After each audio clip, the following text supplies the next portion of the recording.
Доброго времени суток! С вами Саша, на этом канале делюсь вкусными и полезными рецептами.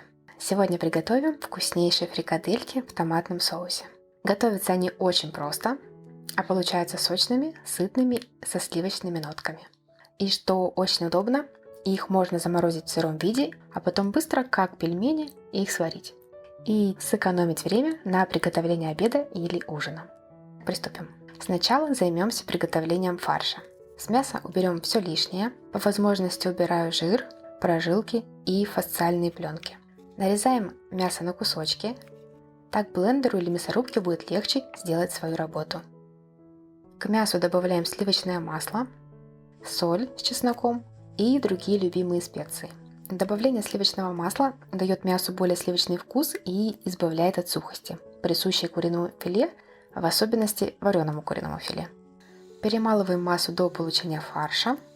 Если мясо плохо перемалывается в чаше блендера, можно дополнительно пробить его погружным блендером, либо вообще использовать мясорубку.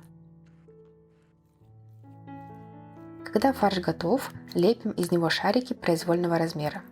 У меня они где-то величиной с грецкий орех. Можете сделать побольше или вообще маленькие, как для детей. Для удобства лучше смочить руки водой, так фрикадельки получаются более ровные и красивые. Теперь отвариваем фрикадельки в кипящей воде в течение 10-15 минут в зависимости от размера. Вылавливаем фрикадельки из воды и в принципе уже можно есть. Но мне нравится как минимум макать их в какой-то вкусный соус, например майонезный. Он очень просто готовится. Подробный рецепт можно увидеть, перейдя по всплывающей в верхнем углу подсказки. Сегодня хочу показать вариант приготовления томатного соуса, который прекрасно будет сочетаться с нашими фрикадельками, а также с другими гарнирами. Например, мне нравится подавать его с макаронами, гречкой или же с пюре из цветной капусты.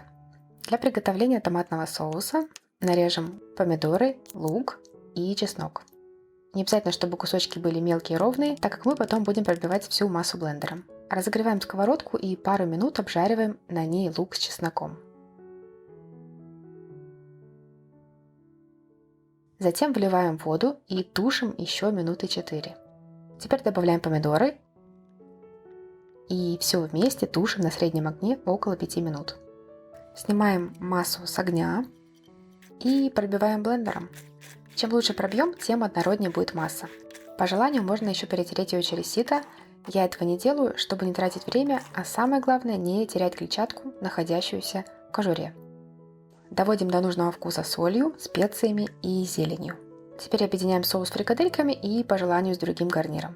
Сегодня у меня это макароны из твердых сортов пшеницы с томатами и шпинатом.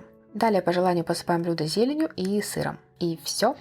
Вкуснейший ароматный обед или ужин готов. Также вы можете, конечно, хранить готовые фрикадельки с соусом по отдельности, а потом по необходимости и желанию смешивать.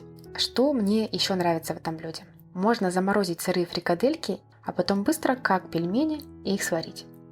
Если видео показалось вам полезным, пишите комментарии, делитесь видео с друзьями, ставьте отметки «Нравится» и подписывайтесь на канал, если вы, конечно, этого еще не сделали.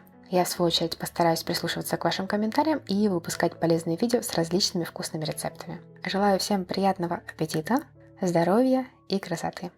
До новых вкусных рецептов!